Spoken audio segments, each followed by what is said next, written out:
Apple's next iPhone and iOS 12. Here's what Apple should change. Apple will almost certainly take the wraps off its iOS 12 operating system at its Worldwide Developers Conference that starts Monday. With that reveal comes the first clues about the next iPhone and iPad.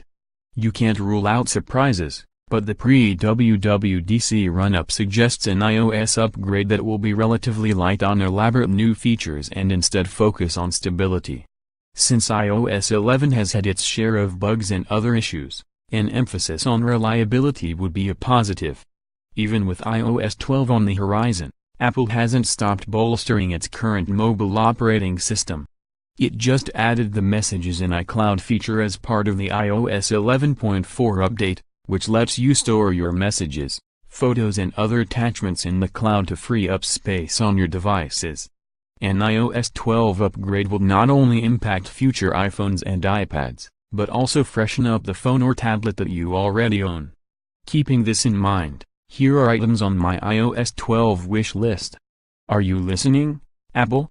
Apple's parental controls on the iPhone, found under restrictions inside the device settings, let you tighten the reins on the kind of content your kid sees or engages in.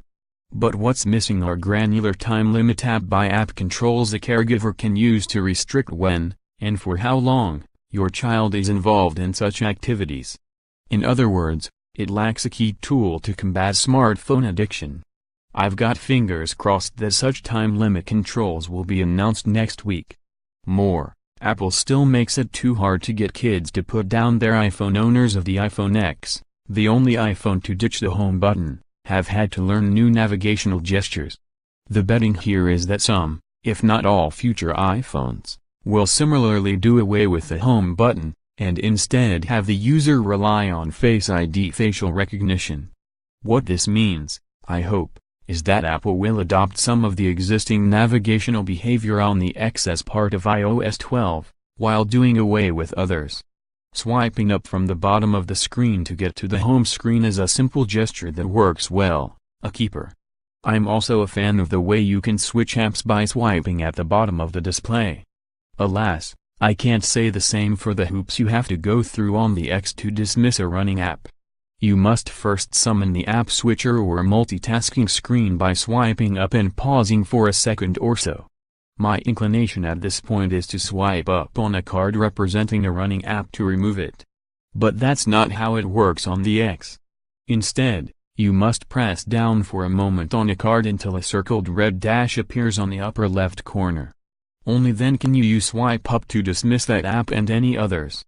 Apple should streamline this process by not requiring this latter step. Forgive me if you've heard this one before, but Apple's Assistant lacks the brainpower of Amazon's rival Alexa and the Google Assistant. It's time for Siri to not only bone up on its smarts, but to become more conversational. Oh, and make nice with many more third-party apps and services. More, we asked Google Assistant, Amazon's Alexa and Apple's Siri 150 questions. Here's who won. You can tap an icon in the control center on the iPhone to turn Wi-Fi on or off. At least that's what you think you are doing when you tap that icon. Instead, it merely disables your connection from the Wi-Fi network you've been on. A moment later you might connect to another nearby Wi-Fi network, whether you want to or not. To truly disable Wi-Fi, you must visit Settings on the phone and tap a switch there, an extra step that's irritating. I don't know a lot of people who use the pressure-sensitive 3D Touch feature on their iPhones, or at least use it very often. The feature has been around since 2015, when Apple released the iPhone 6s and 6s Plus. 3 years later, the onus is on Apple to make 3D Touch more appealing and customizable. What 3D Touch lets you do is apply a little bit of force on an icon so that a contextual quick action shortcut menu pops up. The ability, say, to take a selfie or record video when you press down on the camera icon, or call a favorite person when you press the phone icon. That's fine. But too often those shortcuts just aren't very useful. A suggestion, why not give the user some say on what shortcuts controls do or don't appear inside apps when you apply pressure? Or even let users who don't want to bother with 3D Touch turn it off. What's more, I find that the pressure-sensitive requirements are, well, a bit too sensitive. You've long been able to gently press down on the iPhone's home screen to make all the icons wiggle. When they do, you can move icons around on the screen, and by tapping an X delete those you don't want. Unfortunately, if you press down too hard on screen with 3D touch, you don't get the wiggly icons, but rather those quick action shortcuts. I use FaceTime all the time to make and receive video calls. As long as I have a decent connection, FaceTime works great. It's time for FaceTime to do more. For starters, let Apple open things up so you can hold video calls with multiple people on FaceTime. On Skype, for example, you can organize a video call for up to 10 folks.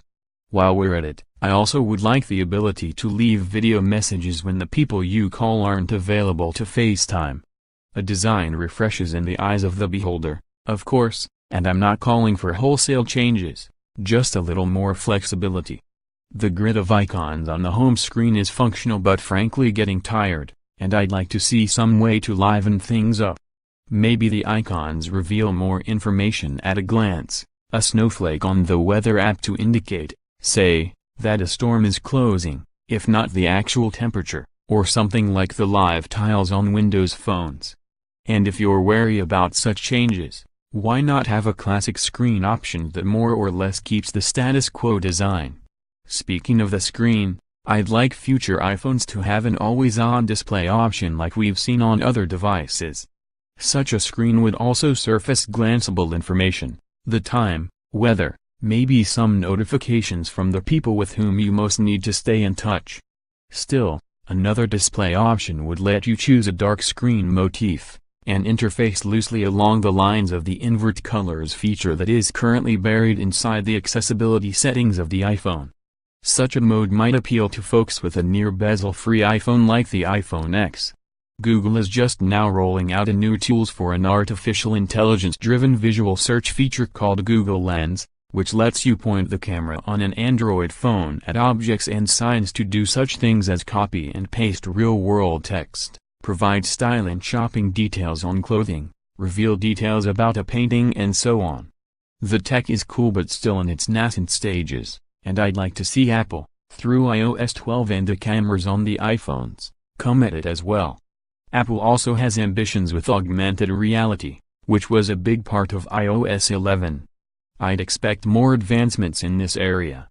Apple's popular iMessages service is locked inside iOS and macOS ecosystems for competitive purposes, and though there have been some third-party workarounds, that leaves Android users in the dark. iMessages provide such niceties as read receipts, full-resolution photos, large group chats, end-to-end encryption, and so on. For now, back-and-forth messages between iOS and Android are sent via old-fashioned SMS text messages and are not encrypted.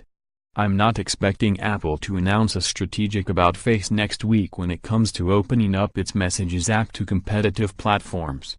But, hey, that's what a wish list is all about. Stick with USA Today on Monday, to see which, if any of these items, makes the list of iOS 12 features that Apple actually announces. Email, ebay@usatoday.com, follow USA Today personal tech columnist @edbag on Twitter.